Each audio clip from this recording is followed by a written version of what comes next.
Hello, dear Janet. Hello, Olga. Thank you for responding to our invitation to have this interview together, as you have marked a very important moment in the history of prenatal sciences back in the past. Yes. So welcome. Thank you very much. And thank you for the invitation. Right. So we'll start from the beginning. And the beginning is some decades back, the moment when you were conceived somewhere. And before we get into the exact details of time and space of your conception, what was the cultural and historical background of that time space? Could you share a little about this? Yes, I am a South African, as you can tell from my accent. And I was born in Johannesburg in 1946, and which was 76 years ago. And as I understood it, I was a desired child, and my birth went well. So there was a slight issue of around whether I was a girl or a boy. I think my father would have preferred a boy, but my mother didn't mind, so that was fine. And then in my childhood, my mother unfortunately died when I was 9 years old. So kind of that put a perspective on my life of that early loss of my mother. And I've kind of become a mother to many, which is in some ways I think is not only my own 4 children, but a kind of compensation of losing my own mother as a child. So becoming a mother without a mother was something I really had to learn, you know. So, and being a kind of studious type of person, I applied myself to this by going into the research. And when I got pregnant with my first baby, I kind of had started reading. Although my career was in the trajectory of art history, completely different, when I got pregnant, it was a landmark. I gave birth to my first child in 1970. And I did a lot of research in that pregnancy as to what does this all mean? You know, I'm bringing a life into the world. And I came across Frederick Le Boyer, who was at that time publishing books about childbirth without violence. And I thought, gosh, you mean birth is normally quite violent? You know, this is what I thought. And that made me look at my choices, you know, for where this baby was going to be born and how this baby was going to be born. So in 1970, my whole life direction changed. And through this research, I discovered the brutality of the routine obstetric intervention, which was current at the time. And it was called active management of labor. And I thought to myself, why should an external body need to manage my labor? You know, why does it need management? I'm not ill and there isn't a complication, you know? So basically, I decided not to get involved with that. And I actually went back to South Africa to find a small, more intimate place to give birth, where it wasn't perfect, but it definitely wasn't as bad as the active management that was going on at the time. You know, and active management meant that the birth was induced, electronic monitors were applied, epidural anesthesia. The whole thing was just a medical process. And in my mind, it was a biological process and only becomes medical rarely when something goes wrong. So I thought, I just want to go with my body. And I did. And that birth led me to finding out even more. And then I decided I wanted to become an educator. I wanted to work with pregnant women and educate them about the alternative to the obstetric model of birth. So it's a long story, but just to cut a long story short, because that interventive model at the time that was prevalent in the UK was called active management of labor and birth, I swapped it around to active birth, so that the power of the birth went back to the mother herself.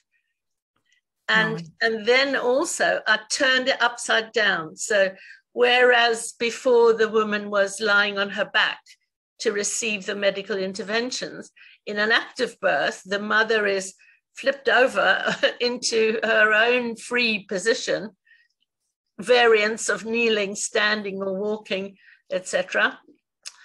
And that completely changed things. It empowered the mother to be connected with her body, to listen to the feelings in her body.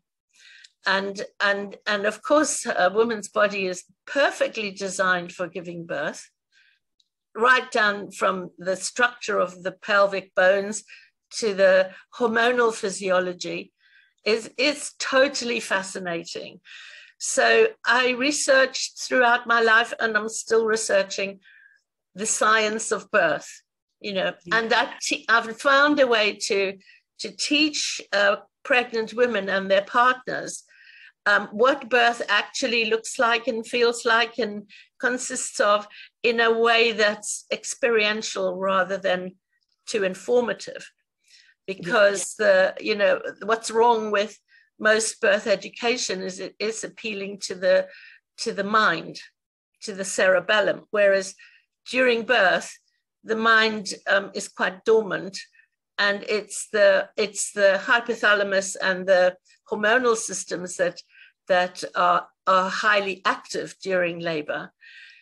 And so I still do this, and I educate women and their partners about how the baby actually comes through the pelvis, how perfectly designed it is, how the hormonal physiology works to sustain the pregnancy, and to how the labor actually begins, and there's phenomenal ignorance about this in the medical profession.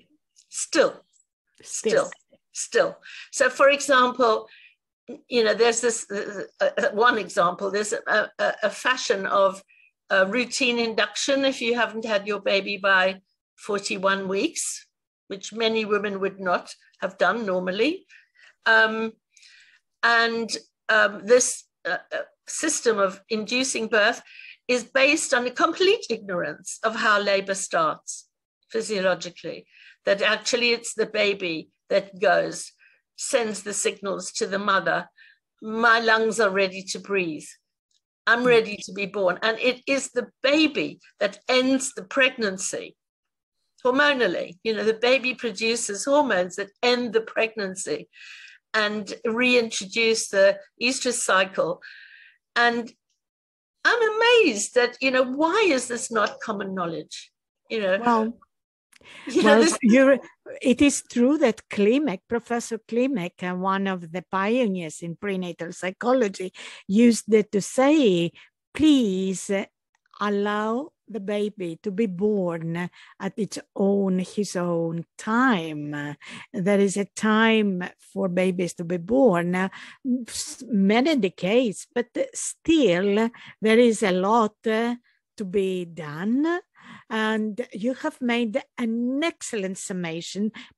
We'll continue with this in a minute, but I would like to take you back, Janet, to the very early beginnings of your beginning.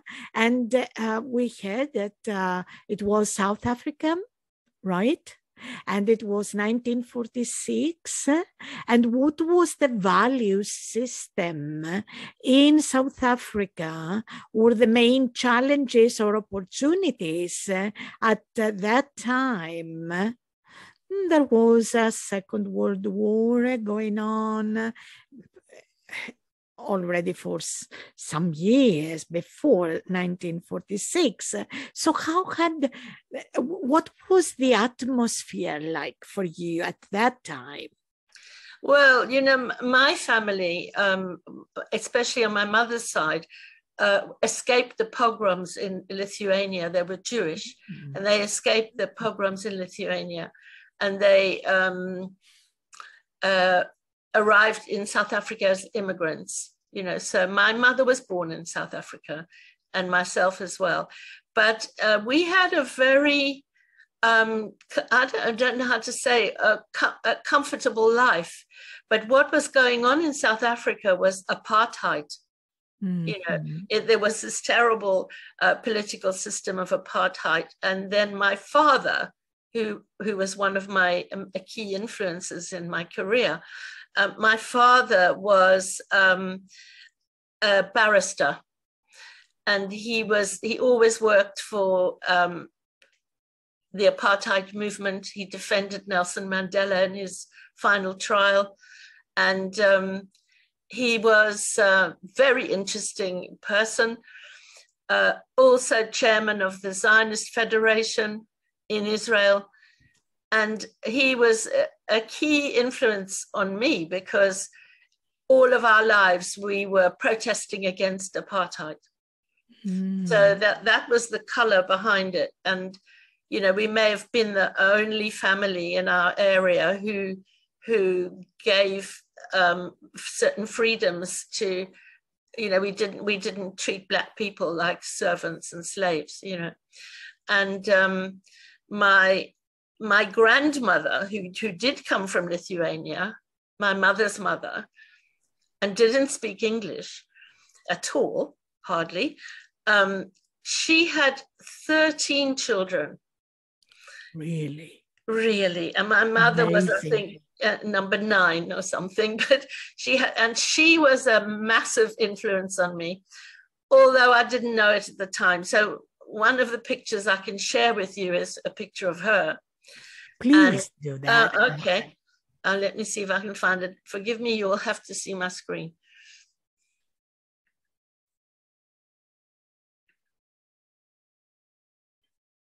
Whoops. Why is this here? Oh, I'm sorry. I don't seem to have found the share properly. Yeah, but don't worry, we can do it later. Yeah. Yeah. Okay, I got it now. Yes. Here she is. That's my grandmother. And what was her name? Well, I called her Boba, and I don't know what her real name was, because that was what I called her. But she had 13 children and an entire tribe of grandchildren. Here she is. I remember this dress. You know, I remember her smell. I remember everything about her, because she never told me the stories of her birth, but I felt them through a body connection, just sitting on her lap, you know. I spent a lot of time on my grandmother's lap. So and she was, I recognize in later life, a profound influence on me. I just had a belief that women's bodies can give birth to babies and breastfeed. She breastfed, she told me once, a total of 11 years. Right. You know, so she really was, she looks like an ordinary grandmother, but she was very earthy, you know. And Janet, if Boba was here today, what would she tell us? What is it that you have kept so vivid in your mind? I think she would tell us that she knew what about me and what I would do. because when I was born, she told my parents that, because apparently I was a very ugly baby. Really? With a lot of black hair. And my grandmother said, oh, no. She's not only very clever, she will be beautiful. So she was just my champion, in all the little things of life. I'd go to her, even though we couldn't really talk much in words. So I had a non-verbal communication with my grandmother that I think instilled in me this deep and profound understanding of the feminine and motherhood. Great. Yeah. Yeah. Yeah, Jen. And was it the same with the other grandmother, the paternal grandmother? No, she died before I was born. And have you kept any stories about her? No, I think, my father's side of the family were much more formal, and I got a stepmother or a step grandmother who was very sweet and lovely, but she wasn't the salt of the earth like my real grandmother. And what about the grandfathers, maternal or paternal? Paternal died before I was born. Maternal died before I was born. My paternal grandfather was fun. He had a sports car and the grandchildren would get in the back and, all that, but nothing formative as far as I'm concerned. Yeah. So actually it was the grandmother, the maternal grandmother that had a big influence on you, and then the mother and the father fighting for the rights, human rights, for the liberty, for liberty, and the unpleasant event of being chased and having to flee to save their lives as part of, because of the nationality, the nation they were born in. Right. So these are the, let's say, values and the challenges in you. Have you seen this play an important role, or can you share a story from your childhood which is connected with this freedom, fight for freedom, or as you said, protest for human rights, for something that is very nuclear? Yes. Well, this was going on in my home all the time. People came for meetings, politicians came for meetings. I met Nelson Mandela, for example. And, that my father was a revolutionary activist, you could say, flavored my adolescence, and my growing up. I admired my father. I was proud of him, and he was a very eloquent person. He gave many famous speeches, and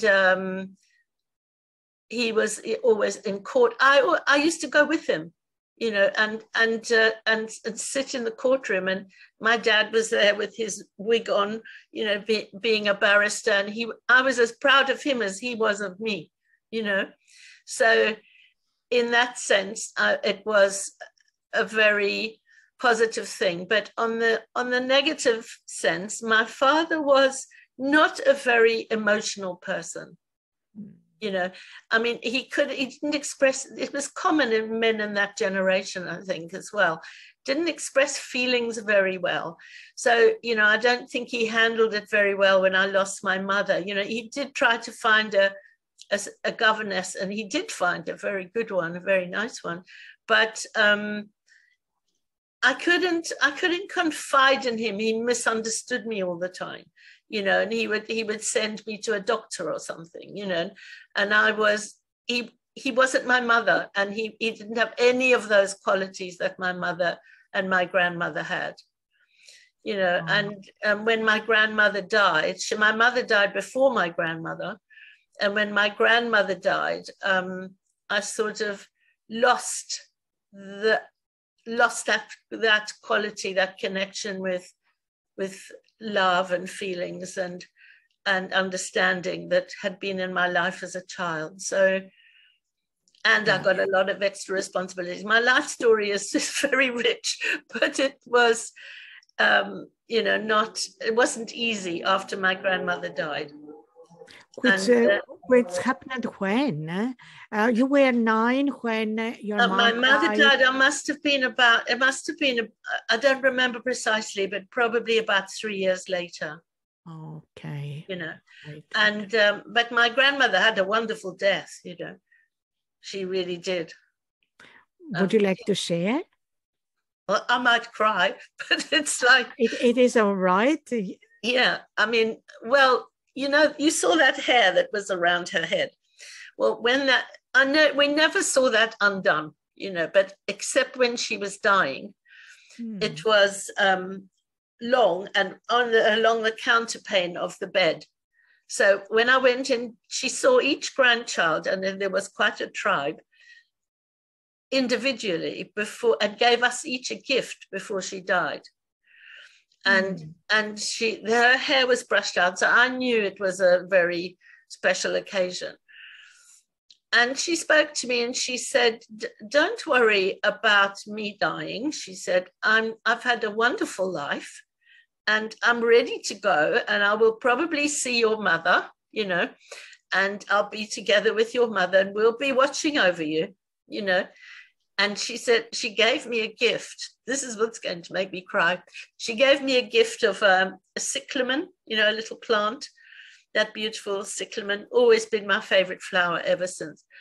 And she said to me, "You look after this little plant," she said, "but one day it's going to die." She said, "Everything has to die." And she said, "And when it does die, its soul will go to God, like mine." So I felt prepared for the death of my grandmother by my grandmother, you know. Yeah. And if I could die with the grace that she did, you know, a gift of life at the moment of passing away. Exactly. And that sense of the continuity of, you know, how life and death are not really separated. They're just different thresholds of human existence, each one of our lives. So I really carry my grandmother with me, and I think when I die, she'll be there, you know, in my being. Welcoming you the other way, the other door. The other door, yes. So you can see what a significant person she was in my life, and I don't know about my other brother and sister and cousins, probably within theirs as well. Jen, thank you for sharing this. Have you got any brothers or sisters? Yes, I have a brother who went to live in Australia, and he was a pediatrician. Mm-hmm. And I have a sister who lives in London, and she is a psychotherapist working at the Tavistock Clinic, and specializing in adolescence. Right. So we're all carers of children or adolescents in some way. Yeah. And your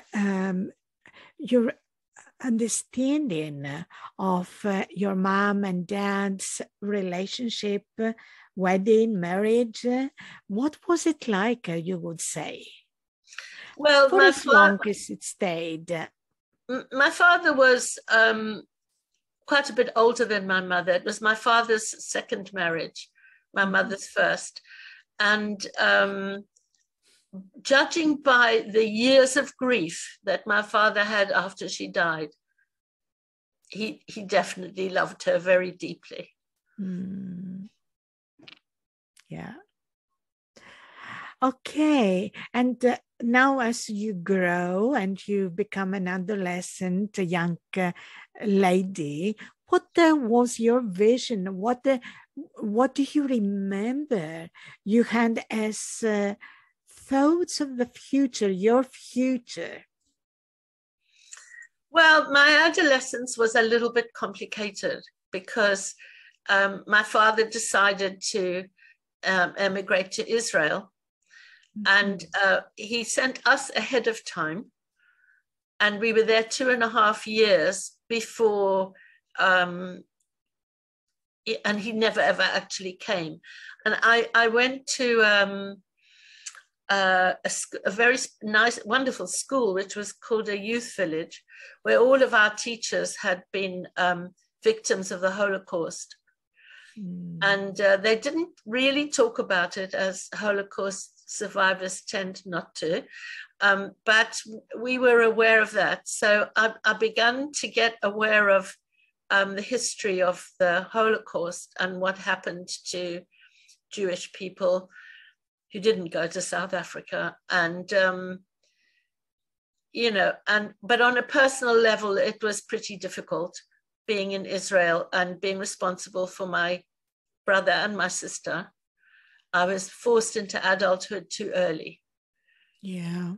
Yeah, so it's not a happy story, I'm afraid. Yeah. And I had to go back to South Africa because my sister became very ill. She suffered from anorexia, and we had to go back. And my adolescence was very choppy. If my mother or my grandmother had been alive, that would not have happened. Yeah. So I think I became very angry with my father in the end because of that. Right. I think he shouldn't have sent us there until he came himself. And what did you start studying in those early years of your youth? Well, because I went to Israel, school was in Hebrew, so I had to learn Hebrew pretty quickly, and do my matriculation exams and all that in Hebrew. So I think what I was interested in was not the point. It was more like, what could I understand, And I did quite well, and I taught other children English, and looked after my brother and sister, basically, and enjoyed a very different lifestyle, in the sense. There was a lot that I enjoyed and that changed my life. It was a life-changing experience, but not an easy one. Yeah. So then I went back to South Africa, finished school, went to university, and got interested in art. And art became my big thing. I did a degree in art. I came to London, and I was going to study at the Courtauld Institute. And then I got pregnant, and the whole direction changed. Yes. But let's stay a little bit on the art element of your life. Why art? What was it for you? What was art for you? I love art. I love to express myself artistically. I love to draw. I love to paint. I always have, So I had the opportunity to study art history as well. And my plan was to become an art historian. And I think, aside from childbirth and the science of childbirth and so on, what I'm interested most in is art. And, if I had to have a parallel career, I would have developed that. But as it turns out, the birth work has been all consuming. And I'm artistic. And I like to draw. I've illustrated some of my own books and things, but I haven't really developed that. Who knows? Yeah, who knows? Exactly. Who knows? What may there happen are still new directions and new surprises in our life. So you studied art, but then you got married or you got pregnant. And then, as you told us at the beginning of your narrative, then you started questions, asking yourself questions. What is going on here in the birth, pregnancy, all this? And this brought you to Le Boyer and your research. And I guess that Le Boyer was one of your inspirators in those years, right? He was, with this, he had a belief in natural birth, and he believed in a gentle, non-violent attitude. But where my interest in art perhaps kicked in my early career with childbirth is that I wanted to know what happened in other countries. What happened 1,000 years ago, 2,000 years ago? What records are there of birthing customs in the world? And because I lived in London, I learned to use the amazing resources of the libraries in London. And I went, and my research was about the history and practices and traditions of art, of birth in different cultures. And of course, there carvings, paintings, all kinds of things. I found them all. And I noticed that the one thing that they all had in common was there was nothing about a woman lying down on her back for birth until the first cesarean sections were invented by the Romans. So it was, I kind of applied my academic career in a different way. It was a history of childbirth. And in all the trainings that I'd done to become a birth educator and so on, we never studied the history of childbirth, which is pretty phenomenal, that wasn't done. And simultaneously, I decided to analyze the shape of the pelvis. I don't know what gave me that idea, but I got to Gray's Anatomy, and I actually bought a plastic model of a pelvis and worked out how it's designed for a baby to come through. And this is my famous pelvis demonstration that I do in every class and everywhere I go, and teach other teachers to do, so that a woman really understands how her baby, how the intelligence of her baby, to find its way into the pelvis, to turn into the widest diameters, and to emerge safely through the pelvis, and how that actually depends on the upright positions that I'd seen in all the cultures. And this is what, my books are about. And so it's like a marriage between the physical shape of a woman's body and the sort of historical and traditional practices, which I very happily call the grandmother knowledge.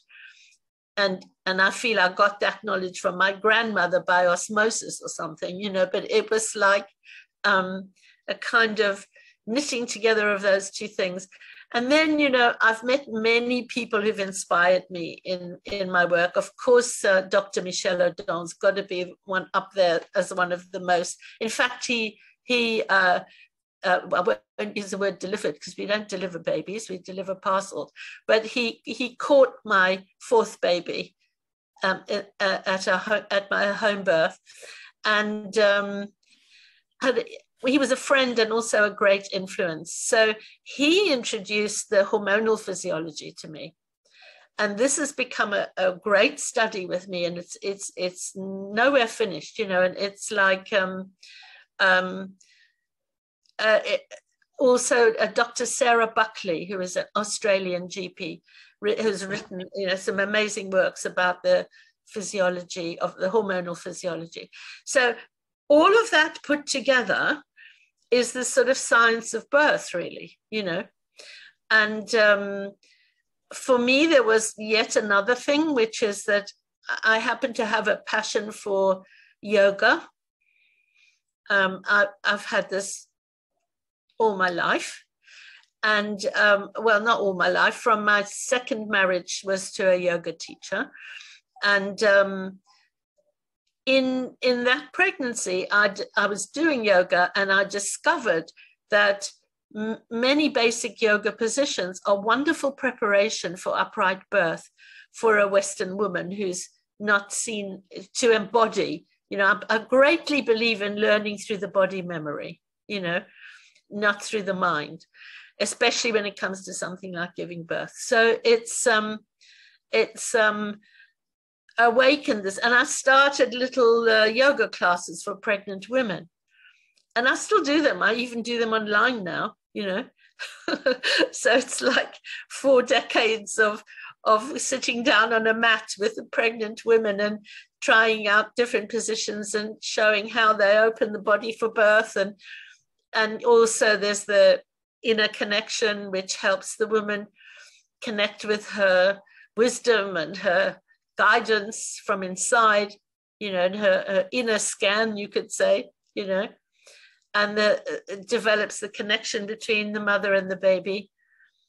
And then the act of birth facilitates all these processes that I call Mother Nature's gifts, that are need to be known, because the way birth happens is very, very important, not only to the baby and the mother and the physio-psychological connection between them, but to the planet. So this is where I'm so in agreement with the theme of your Congress, because I feel passionately that the beginning of life is overlooked, and all the climate change conferences and so on. There's nobody speaking about this, and yet this is the fundamental foundation of the individual life. And it affects the health of that child psychologically, emotionally, and physically. If you look at the great library of Michel Odon about all the research into how damaging all that intervention is on a new human life.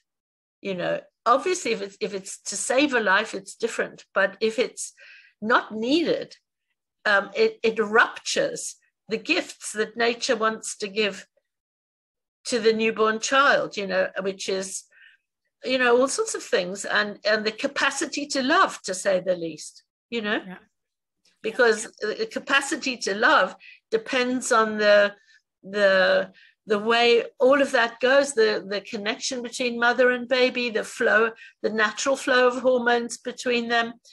It's all interconnected. So, a newborn baby needs priority. Pregnant women need priority. There should be limited, as much as possible stress in pregnancy, And so that, this is where our new generations are coming from. And it's a complete lack of, I don't know, there's a sort of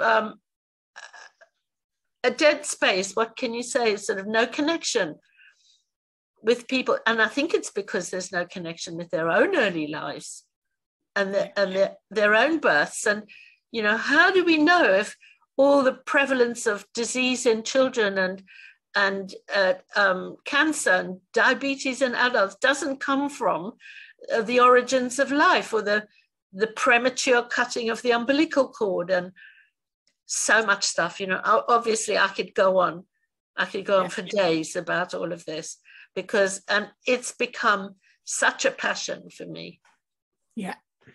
We need the people of passion. So I guess that the initial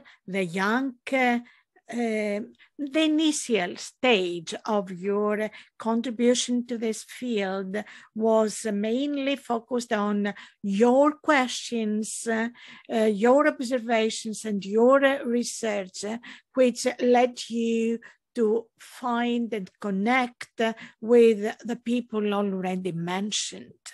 And then you developed your own. Who have you inspired? Do you know? I think I do. I mean, in all humility, I think that this little book, this one, Yeah. this was the first book that I wrote. This one. That was which year? 1982. And it's spread worldwide. I meet people whose mothers gave them the book, still, turn up and say, well, my mother gave me this book and she said, you're still teaching, I should come to you, and I think it's been in many languages translated. I think it's had a pretty profound influence. And in this country, which I'm talking about, the UK, it's definitely had a big impact on maternity services, in the sense that we now have birth centers that are designed to facilitate an active birth. And in the 80s, when this all started, there was no such thing. Every woman was meant to lie on her back, So I took my father's bit of activism and I started the active birth movement. And I organized conferences and street demonstrations, so I could share with you another picture, which is of one of those demonstrations, about women's right to have freedom in her own body during labor. Simple as that, to be able to move. You cannot have a labor without moving. It's going to hurt more, and it's going to not progress as well, unless it's the occasional person who really doesn't want to move or need to move. But most people, most animals need to move, and we are mammals. So there were a few incidents that happened in my local hospital when women from my yoga classes tried to have an active birth. It really started a bit of a war, between the pro and the anti. So I had to organize a demonstration outside the hospital, because you don't want to fight a battle in labor, And if I can share with you one more photo. Where are we? Hold on.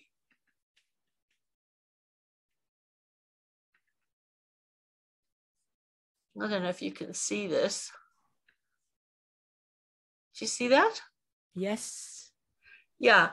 Well, this was a demonstration that went past called the Birthrights Rally, and it was in 1981, and it went past the Royal Free Hospital where all the trouble was happening. And then we ended up on Parliament Hill in London with 6,000 people and various speakers. And it was fantastic. Yeah. So this is all documented in my newest book, the history of how that all happened and the philosophy behind it, Yeah. Actually, from an art historian that you could have been, you have become a childbirth historian. Yes, exactly. And there's just one more picture, a couple more pictures. I may as well share them with you while I'm here. This was a birth that happened in 1970. Very rare to see a birth like this in 1970. Yeah. It was a home birth. And what you see is the baby on the mother's body. So it's this cycle from being in the womb, the safe place of the womb, to the safe place on the external, on the mother's body, needs to be kept intact. Mm-hmm. And it was, normally the cord is cut, there's the cord is cut, the baby is whipped off somewhere, totally separating the dyad of mother baby. That is violence, So, this was the kind of way I had my own babies, and I did give birth to them all at home. And so I just show you two pictures. That's my daughter was born in 1972. And you can see that connection is it's there. It's heart to heart. Yeah. That's how mothers and babies are supposed to be.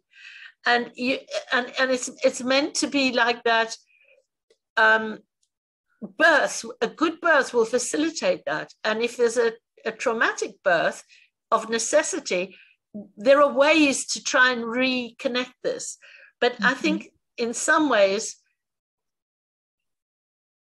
you can never reconnect this. And that's why I think it's worth campaigning for most people to have the benefits of this kind of birth. This was my last child. It was born when I was 42. And, how many children have you got, Janet? I have 4. Great. And I have an incredible relationship with all of them. They're all adults now. You know, this baby is now a young man of 33, you know. Great. And so you can see here, look at that eye contact. And, you know, this was the one caught by Michel Audin. And he was 5 kilos or 11 pounds at birth, born at home, born easily at home, you know, because of being at home. So believe me, I stayed out of those hospitals. As I would go if there were a problem, but there never was one, you know. Yeah. So, you know, I just have this connection at birth, the mother-baby connection at birth is fundamental to our happiness and joy, which I think you mentioned at the beginning, you know. I think it's not the only thing, of course, but we're so dependent on having this good mother-baby connection from the beginning, where it's at all possible, and then, you know, carrying on in the same vein. So actually, you have started speaking about the most important findings during these years of working in the field. So would you like to sum up the most important learnings or teach messages, important knowledge that you have gathered as gems during your work? I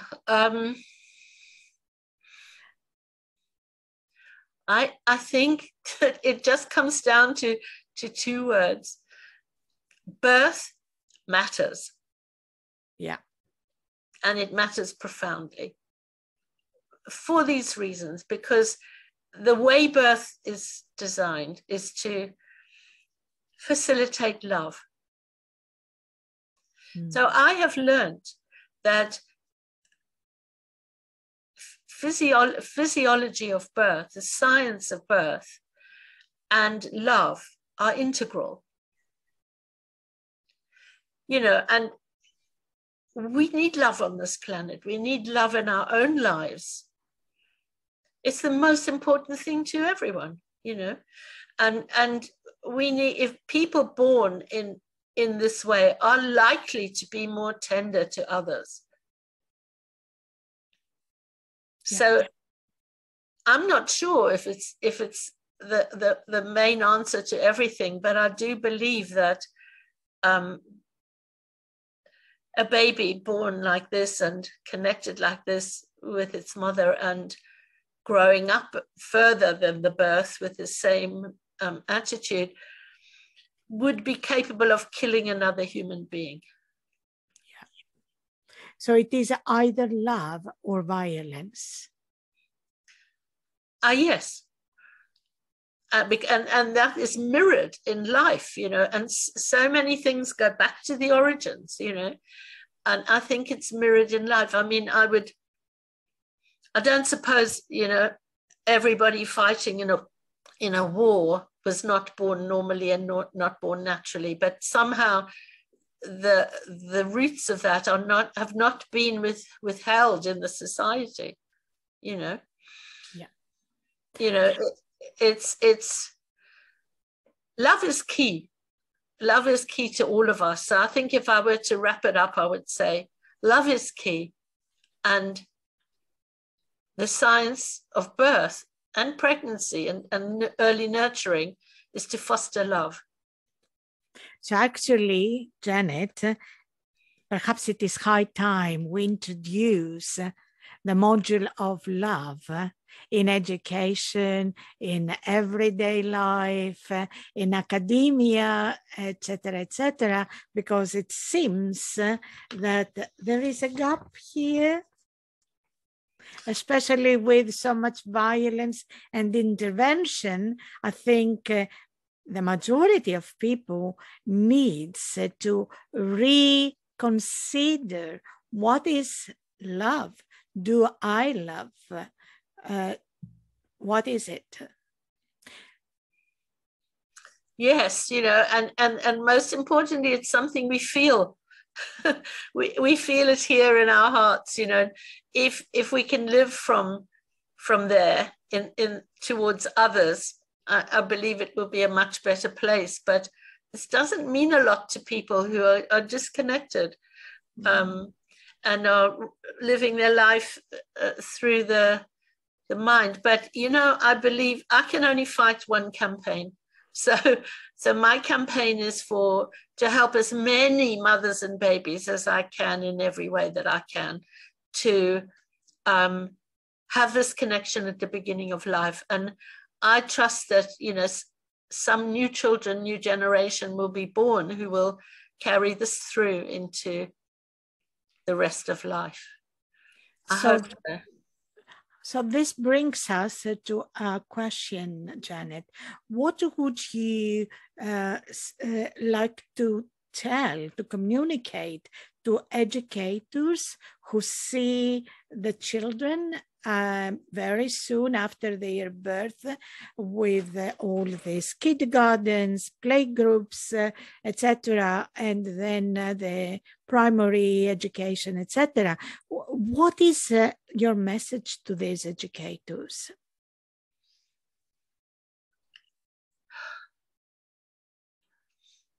Well, I have my own feelings about education of children, and I think that children get put into an institutionalized education much too early. Yes. And I think that if we have when you give birth to a baby this way, and then you continue to breastfeed and through the whole cycle of everything, it's actually the mother does not usually want to let go of her children into care, into an institution. So society needs to look at keeping young children and mothers together. I think that 6 months maternity leave is ridiculous. It's like, it's because it comes there's this disrespect and just misunderstanding of how important the beginning of life is, that the nurturing of very young children is just as important as the way that the birth goes. And I think very young children, they need to socialize to an extent, for sure, but they really need the physical body presence of their mother. Right. So, in situations where that's impossible, I would say, love children, hold children, give them that, children that young, they don't need, they need a physical demonstration of love. They need to be held, to be carried, to be loved. And I'm sure some educators of young children really understand that and do their best to substitute and give that to young children. But it is difficult. And the more we can protect the mothers to be with their children, those mothers who want to, of course, be with their children. And that is the natural extension of a natural birth, is the mothering of the infant and the young toddler. I mean, you can more or less take the cues from the development of the child, when the child begins to toddle, to walk, it will walk a small distance and then come running back to mom, come back to mom. So if we follow the cues of the child, and we'll know when they're more ready for more lengthy separation, So I would say study the child development, and take the cues from the child, because just as the child starts the labor, the child will demonstrate when it wants to eat solid food. The child will demonstrate when it wants to take 10 steps away from its mother. So if we just follow what the child is telling us, eventually they're going to want to go and be with their peers, and play. But I don't think it happens in infancy and very young, in very, very young children. So later on. So while the message now to the society and politicians is encourage this unity between mother, father, and the child, what is your message to the parent themselves, who sometimes feel obliged, or sometimes they communicate that they can't do anything, they need to go back because of whatever reason. So what is your message to them? Well, it's difficult, because the last thing I want to ever do is induce guilt in a parent. And some parents in this living in this modern world cannot provide the ideal for their children, and need to go back and work, need to go to work instead of looking after their child all day. And I don't want those mothers to feel guilty. So, I haven't, just love your child, express your love, when you have the opportunity, love your child. And I think for most people, that does come naturally. And to the health professionals already in the field, or those who aim to join the health profession, what is your message to them? I would say to them, study and find out the science behind our biological life, and study the development of children, and do your best to foster that in the circumstances you find yourself. And I think some people work very hard at this, and I don't want them to feel discouraged or guilty in any way. But if they understand the way, it's like start with the physiological. Start with the physiological and look at the way children develop and the patterns of that and the way birth goes. And then we can do our best. Right. So study health in a salutogenic way and practice act health in health professional. Yes, because, if, for instance, if a midwife learns about physiology of labor and birth, she'll still be working in the hospital, probably, but her attitude will be a little different. Maybe she'll give the mother more privacy and more space and more encouragement, and step out of the way more. And, so having that knowledge, I think we need to fill the gaps in the education system for health professionals, midwives and people looking after children, and even, doctors, everyone, fill the gaps. And the biggest gap that needs to be filled, I think, is to study the physiology, the human physiology, because it's not distinct from love. Right. And Janet, if you went back to your experience in the past, is there anything that you would like to change? No, not really. Great. Yeah, not really. I'm very, very thankful, and I feel privileged to have worked in the work and the work I still do. I love it. I love every pregnant woman who comes to work with me and her partner. I love families. I love babies. I love my work and I love my life. Great. And you are still creating. So is there anything you would like to see in the future? Well, I don't really know, because I find that the less I plan, the better that ideas come to me, Yes. And I have in recent years made a beautiful film about active birth and done this late book. I don't know if I'll do anything else. I just don't know. Right. Thank you very much, Janet. It has been a wonderful meeting with you. Thank you. Thank you very much.